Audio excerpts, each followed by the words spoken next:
এবং জামাত হচ্ছে সেই বাংলাদেশকে পিছিয়ে নিয়ে যাওয়ার রাজনৈতিক শক্তি, যিনি নারী স্বাধীনতা চান না, নারীদের হেনস্থার সময় মুখ খোলেন না, বাংলাদেশের প্রগতির পক্ষে যায় এমন কোনো আন্দোলনে তারা ছিলেন না। তাদের সারা জীবনের সৌভাগ্য তাদের রাজনৈতিক ইতিহাসের যে জুলাই গণঅভ্যুত্থানের মতো একটি ঘটনার সাথে তারা কোনো একভাবে যুক্ত হয়ে গেছিলেন। কিন্তু তাদের অপরাধের সীমা কিন্তু গুরুতর। এটি মীমাংসা না করে বিএনপি ক্ষমতায় গেলে দুর্নীতি করবে কি করবে না, বা এনসিপি তাদের জোটের সঙ্গী হবে কিনা, এগুলো আমার কাছে এখন বেশ হালকাই মনে হচ্ছে। এই যে জামাত ইসলামী যেভাবে কথা বলছে, আমি আপনাকে একটু প্রশ্ন করি, কোনটি বড় অপরাধ, দুর্নীতি নাকি মানবতা বিরোধী অপরাধ?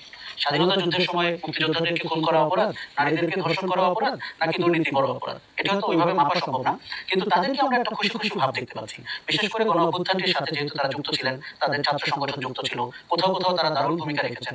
ডাজন্ট মিন বাংলাদেশের লোক স্বাধীনতা বিরোধীদেরকে রাজনীতির মঞ্চে মধ্য অবস্থানে দেখতে চায়। আমি কিন্তু আপনাকে উল্টোটা বলি, মানুষ ভয়ঙ্কর ভাবে ভীত যে এই কি গণ অভ্যুত্থান হলো, একটি অপশাসনের মহিলা পালিয়ে গেলেন দলবল সহ, আরেকটি ভয়ঙ্কর অপশাসন গতকালকে আমরা পুরনো শকুন ফিরে এসেছে এরকম অনেক জায়গায় দেখছি। কাজে এই মীমাংসাটি জামাতকে করতে হবে। জামাত ভাবছে যে এটির আলোচনা না করে বিএনপি বা সরকারে যারা যেতে পারে তাদের বিসৎকার করলে তার একটা রাজনৈতিক ভোট তৈরি হবে। জামাতের অপরাধ ৭১ সাল না শুধু, বর্তমান সময়ে সিস্টেমেটিক নৈতিক করাপশন, এবং তারা সচিবালয়ে কিভাবে ঘাঁটি গেড়েছেন, কিভাবে যেহেতু সরকারটি দুর্বল তার ঘাড়ে উঠে বসেছেন ব্যুরোক্রেটরা।